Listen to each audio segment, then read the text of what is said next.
Happy Tuesday, Bison. All right, so yesterday we listened to the chapter where the car miraculously started, which, could that have been a result of Mookie? And then Georgina had made her way back over to Carmela's house, who Carmela was having a rough day with the realization that her sister was not going to loan her the money, but then found that her uncle would do it. And she sort of leaves it as wondering, would Georgina find Willie for her? You know, she would pay her gladly to find Willie. So, chapter 19. I stared up at the stained ceiling tiles of the school nurse's office, trying to make my stomach settle down. For once, I hadn't lied to Mr. White. I really did have a stomach ache. I'd had one ever since I'd left Carmela's yesterday. I had left her house and gone on back to the car. I knew I should have gone over there and taken care of Willie, but I didn't. I guess I was hoping Mookie would share his liver pudding again. When Mama and Toby came back, I pretended like I was doing my homework. But I wasn't. I was writing one word over and over like this. Willie, Willie, Willie, Willie, Willie, Willie. And then after Mama fell asleep, I didn't tell Toby that Carmela was getting the reward money from her Uncle Haywood. I didn't say that now it was time to take Willie back and get that money. I kept it all inside me where my aching stomach was. Finally, I took out my How to Steal a Dog notes. I read all the way through them, starting with step 1, find a dog, and ending with step 7, and the part about stirring and stinking. I turned to a clean page and wrote April 28th. Then I added, step 8. If you want to, you can take the dog back and tell the owner that you don't want the reward money after all. Here is what will happen if you decide to do that. Number 1, the owner will be really happy and she can give the money back to her Uncle Hayward. Number 2, the dog will be happy because he is back home where he belongs instead of on that nasty porch. Number 3, you will be happy because you won't feel bad about stealing a dog, even though you still live in a car. Number 4, when you stop stirring, it will stop stinking. Or you can take the dog back and get the reward money like you planned. That is the decision you will have to make. I drew tiny little paw prints all around the edges of the page before I closed my notebook and put it away. And now here I was in the nurse's office, staring up at those ceiling tiles with my stomach aching like anything.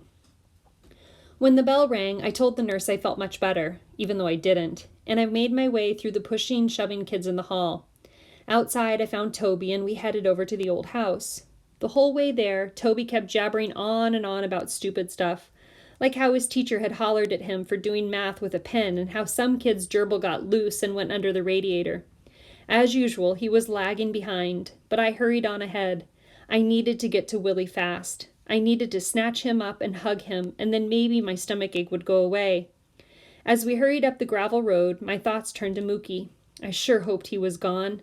I didn't need his crazy talk that made me feel so squirmy all the time. When we got to the house, I left my backpack by the road and pushed my way through the bushes toward the back. I rounded the corner, and the first thing I noticed was that Mookie's big blue tarp was gone. The little clearing where his sleeping bag had been was empty. Just a pile of blackened wood and an empty soda can. Then suddenly it hit me. Silence. Total silence. No happy little hello bark from Willie. I ran over to the back porch and yanked open the rickety screen door and wanted to die right then and there. Willie was gone. I must have looked like a crazy person racing around that little dirt yard, pushing aside the weeds and bushes, and hollering Willie's name. Toby kept saying, "What's wrong, Georgina?" and "What happened, Georgina?" Then he started bawling about Willie being gone, and I hollered at him to shut up. I ran to the edge of the woods, then called Willie's name till my throat ached. The quiet that came back to me felt solid and mean, like a slap across the face. I hurried back out to the road, not even caring about the briars that were snagging my clothes and scratching my arms.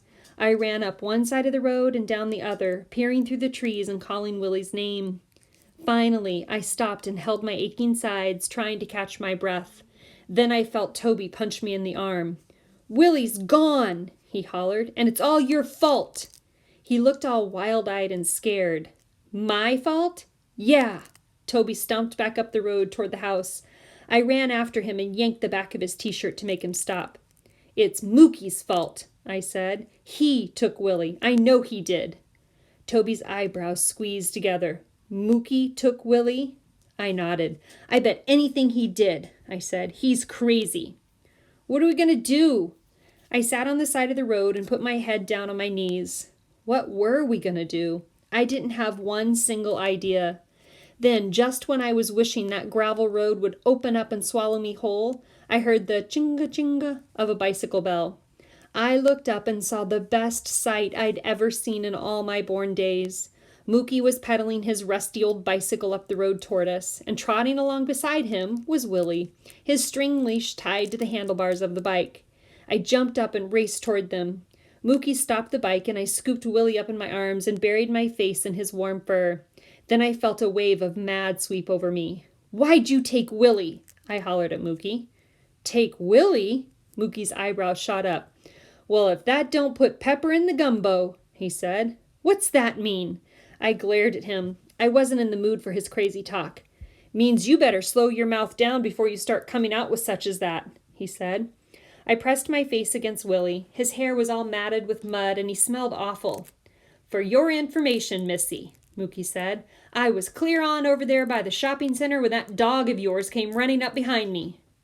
"Oh," I said. I knew I should have said more. I should have said, "I'm sorry." I should have said, "This dog's not mine." I should have said, "I stole this dog, but now I'm going to take him back." I finally managed to lift my head and look at Mookie. "Then thanks for bringing him back," I said. I wanted Mookie to say that's okay, but he didn't. He just nodded. I'd forgotten all about Toby until he suddenly said to Mookie, "Are you leaving?" Mookie nodded again. "I am," he said. He untied Willie's string leash and tossed it to me. Then he turned his bike around and pedaled off the road away from us, leaving a wobbly tire track in the dusty road behind him. And in that instant, I knew I'd been wrong about Mookie. Well, maybe not totally wrong. He was kind of crazy. But I guess he was nice, too, and smart, and someone who leaves a good trail behind him. "Mookie," I called after him, "did you fix our car?" But he just kept pedaling away from us. Then right before he rounded the curve and disappeared from sight, he gave a little wave with his three-fingered hand. Suddenly the woods seemed quieter than they ever had before. Not a bird chirping, not a leaf rustling, just silence. "What do we do now?" Toby said. I looked at Willie, and he cocked his head at me and made me smile. "We take Willie home," I said. "When?" "Tomorrow." "Yes!" Toby pumped his fist in the air. "Then we get that money, right, Georgina?" But I didn't answer. I just hugged Willie.